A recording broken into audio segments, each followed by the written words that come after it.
Pak Rahmat, jika suatu hari ada revisi, misalnya PKPU terkait pelanggaran pemilu,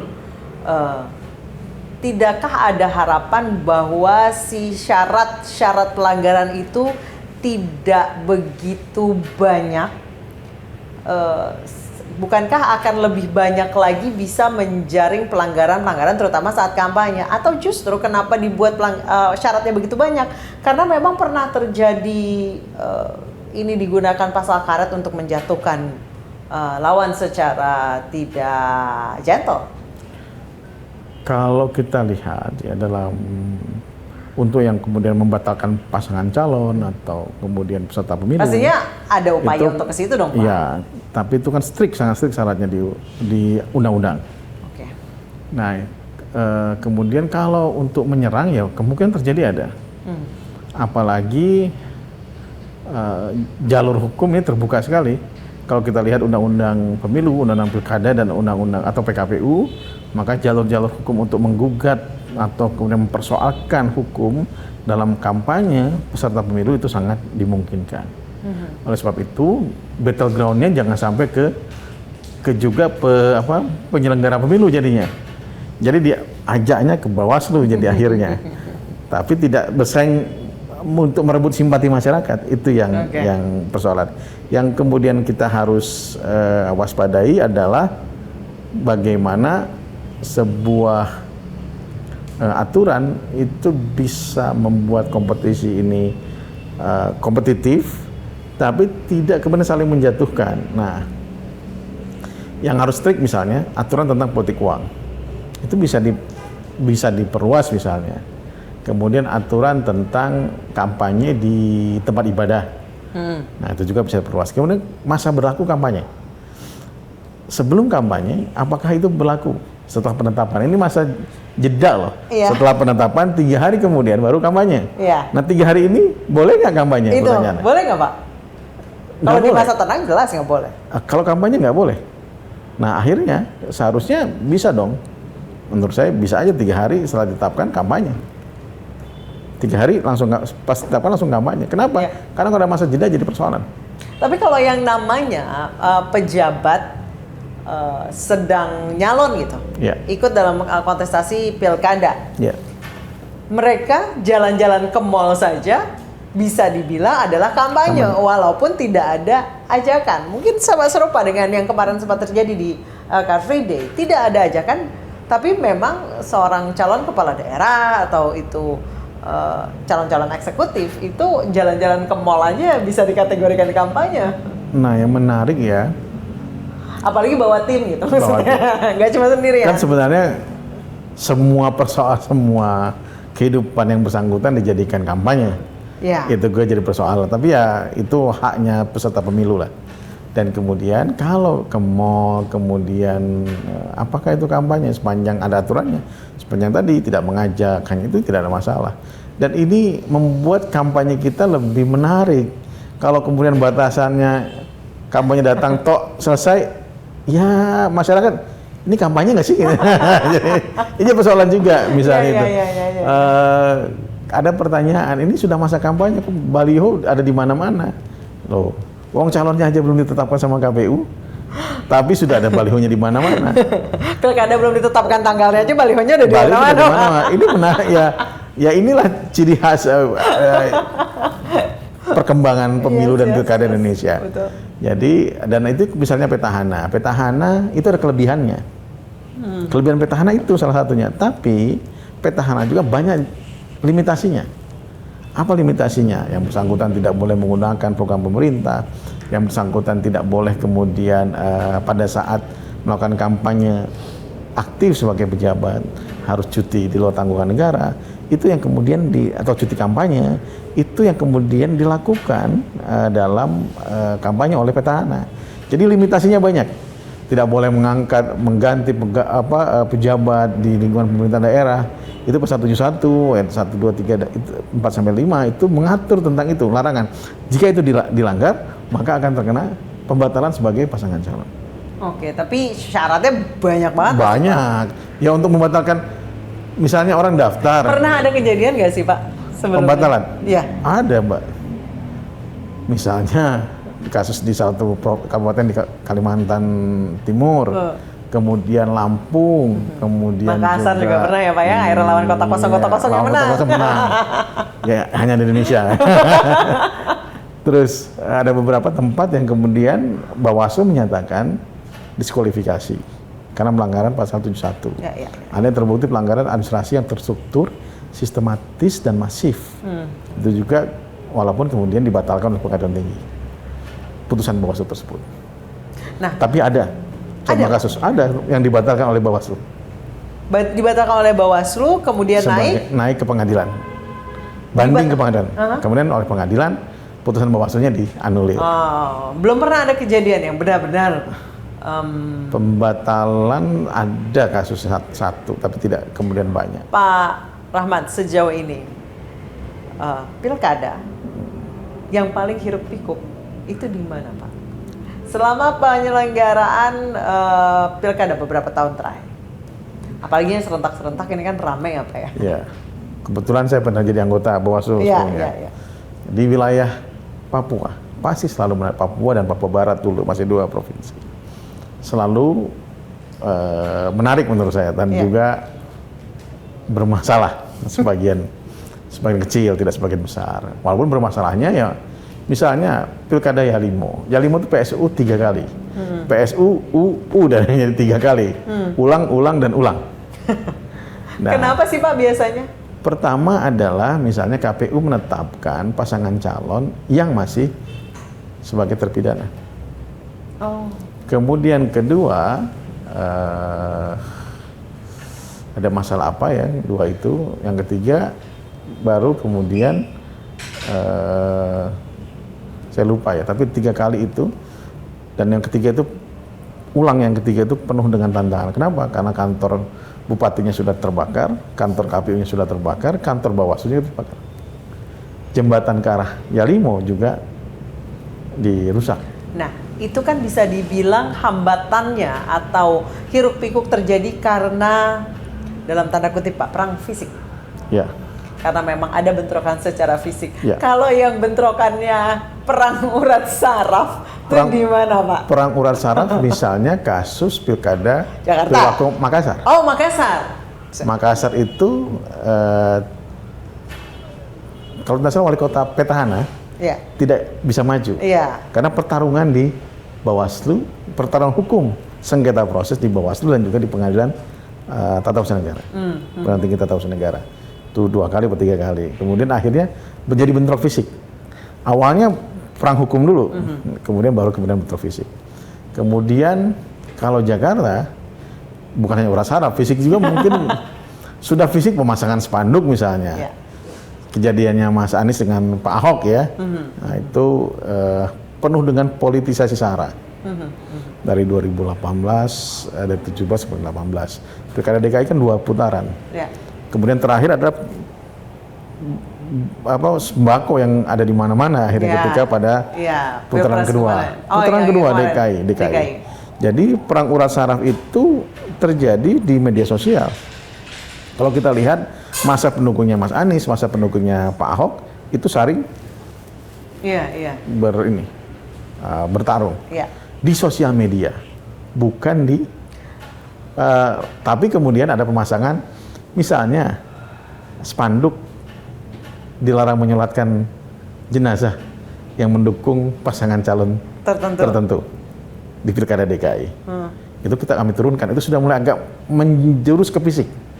Karena pada saat penurunan ada intimidasi juga. Itu kejadian 2018.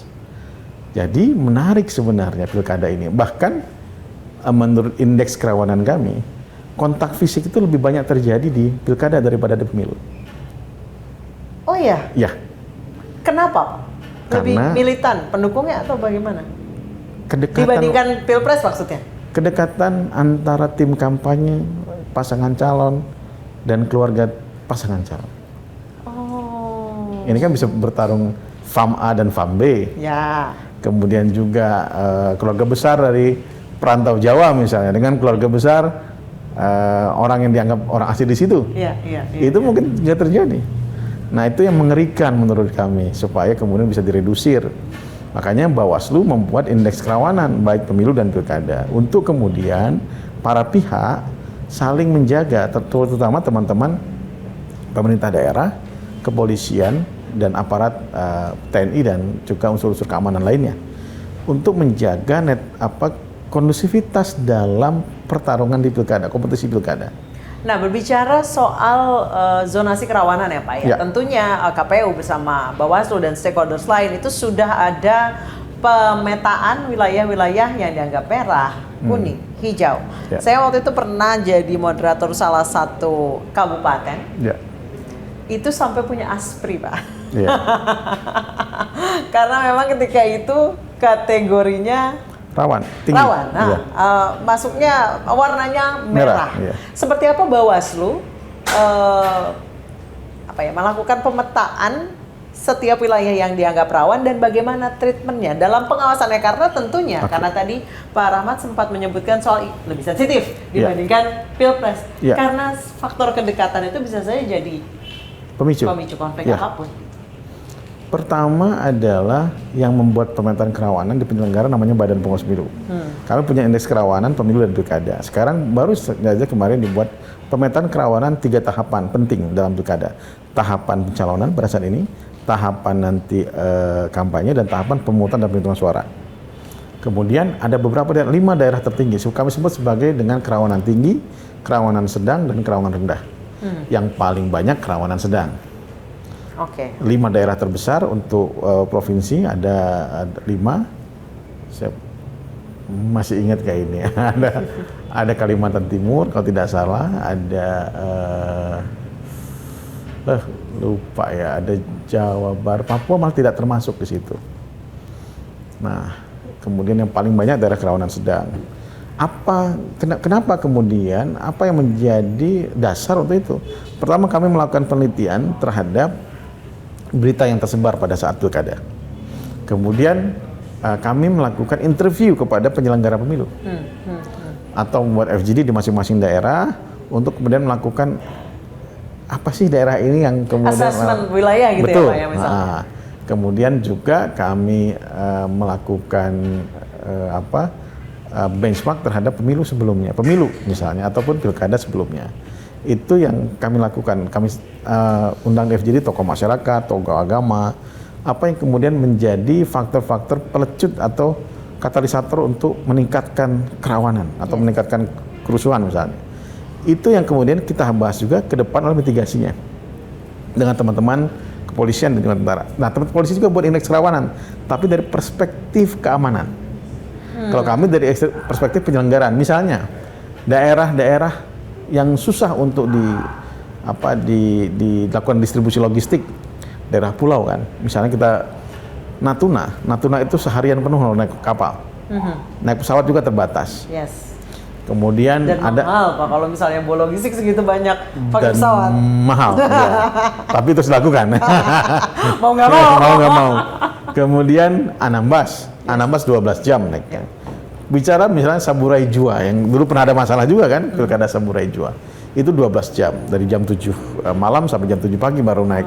Baru saya pernah ke sana kebetulan untuk melakukan supervisi. Iya.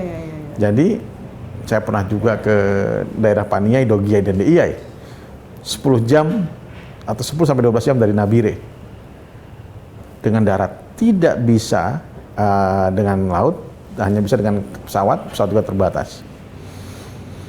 Darat dengan jalur yang menarik karena harus pakai forward drive, 4 jam hampir tidak ada siapa-siapa, baru 6 jam baru kelihatan ada kampung, tidak ada kampung lagi. Nah, itulah apalagi masih ada gerakan separatis misalnya atau pengacau keamanan. Itu yang patut kiranya Pak dilakukan asesmen mitigasi terhadap hal-hal tersebut. Jadi kalau kita bicara Indonesia itu sangat besar. Apalagi dengan musim yang sekarang tidak tertebak. November itu musim apa? Oktober musim apa? Hujan. Harusnya hujan kan. Nah, yang pasti gelombang laut itu tinggi. Nah, gelombang laut di barat maupun di timur.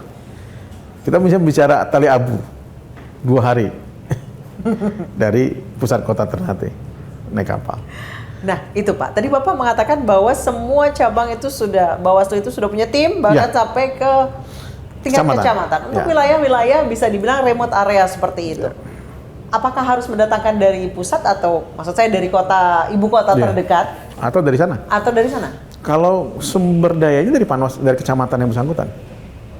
Sehingga kemudian ada kejadian, saya masih ada. Kadang-kadang nyari anak muda saja susah di wilayah-wilayah seperti sehingga kemudian ada 1-2 yang harus di dropping dari untuk pengawas TPS khususnya. Kalau kecamatan masih dapat. Tapi PKD, kelurahan desa di daerah-daerah remote itu pasti agak sulit. Nah, tapi pengawas TPS di beberapa tempat itu terpaksa kita dropping dari desa yang dekat. Ya. Nah, yang menarik tetap juga harus akamsi ya, harus anak kampung situ ya Pak ya. Kalau nggak akan ngerti seperti kalau apa demografi misalnya wilayahnya. Kita punya kejadian, misalnya ada orang bisa memilih dengan menggunakan KTP orang lain yang sudah meninggal. Untung akamsi KPPS dan pengawas TPS ya. Kalau nggak tahu ini siapa ini orang gitu. Kok kalau nggak salah ini 7 hari baru tahlilan. Kok ada di sini. Nah itu menarik tuh, Pilkada Indonesia itu perlu dicari itu aja tuh. Dicari, harus dituliskan itu pilkada yang menarik seperti ini. Betul. Atau pemilu yang menarik seperti ini, karena ada orang meninggal bisa memilih. Untung ketahuan, makanya kenapa KPPS itu harus orang lokal, karena biar tahu siapa yang menggunakan KTP itu siapa. Ini yang penting untuk teman-teman KPU juga harus mengerti tentang ini, teman-teman yang di tingkat kabupaten kota. Nah, kesulitan itu ada, dan kemudian kalau sumber daya sih sudah, saya kira Indonesia dengan sekarang ini ya bisa kita dapat. Kecuali kami rebutan, Bawaslu itu rebutan SDM dengan teman-teman KPU. Pasti. Ya, KPU perlu 7 orang, Pak. Kami perlu 1 orang tingkat TPS. Nah, kami rebutan. Sementara anak mudanya terbatas. Itu, kemudian ada orang tua yang bahkan kejadian. Nah, KPU membuat aturan, misalnya 50 tahun tidak boleh menjadi dihindari. Tapi kebanyakan bukannya mereka yang sudah di usia pensiun, yang pengen ikut, iya. Karena mereka yang sudah tidak ada kegiatan. Dan sangat semangat, begitu semangatnya sampai harus minum doping misalnya. Dopingnya minuman doping. Lupa tidur ya, Pak. Lupa tidur. Kemudian kejadianlah seperti 2019. Iya. Banyak yang meninggal dunia. Kenapa ya? Karena faktor usia dan lain-lain. Di 2024 walaupun masih ada Pak, masih ada yang meninggal dunia, tapi tidak semasif ketika 2019 ya. Itu ketika itu pasti ada kerjasama antara KPU dan Bawaslu untuk menghindari kejadian di 2019 terulang lagi. Ya. Itu apa Pak yang dilakukan? Yang saya perhatikan hanya di medical check up, kemudian mereka diberikan asuransi, ada ambulans yang standby hampir di setiap, dan juga asupan vitamin. TPS. Kami kasih vitamin. Salah satunya, karena kerjanya berat. Kerja pengawas atau penyelenggara pemilu ini ketika masuk ke masa kampanye, masa pemungut hitung hampir 24 jam. Tidur ya 4 sampai 6 jam, kemudian harus awas lagi, kemudian harus tetap teman-teman di remote area ya. Kejadian misalnya ada di pemilu ada di Natuna, kalau di Natuna bagaimana? Itu 18 TPS itu hilang 18 TPS itu distribusi logistik yang hilang tengah jalan. Rupanya mereka kena ombak di pulau yang tidak bisa dikontak sama sekali. Di pulau tidak bisa kontak. Apa kejadian pilkada bisa seperti itu? Jadi akhirnya harus ada pemilu susulan atau lanjutan. 2 hari kemudian baru bisa dilaksanakan pemilu, karena baru datang logistiknya, baru ketemu orangnya. Kami hubungi Kapolda setempat, tim SAR sampai turun untuk kemudian akhirnya mencari. Kemudian hari pertama itu sepertinya ini tidak tenggelam, tapi kemudian dia harus berlindung di pulau yang kemudian tidak bisa terjangkau komunikasi. Jadi keperluan akamsi, pertama mereka tahu wilayah. Betul. Kalau distribusi logistik mereka bisa ikut mengawasi. Kemudian akamsi, jadi orang lokal, sehingga kemudian bisa dideteksi. Kenapa? Karena misalnya alat-alat transportasi komunikasi itu juga terbatas. Komunikasi sebagai komunikasi lokal juga. Yang mengerti bagaimana cara berkomunikasi di laut, ya teman-teman di pulau yang tahunya. Gitu. Oke, Pak Rahmat, kita sudah berbicara terkait pilkada yang tentu treatmentnya agak berbeda dengan pilpres. Kita akan bahas nanti usai jeda. Tegangan mana sih Pak, pilkada atau pilpres? Kita akan bahas usai jeda, tetap bersama kami di One on One.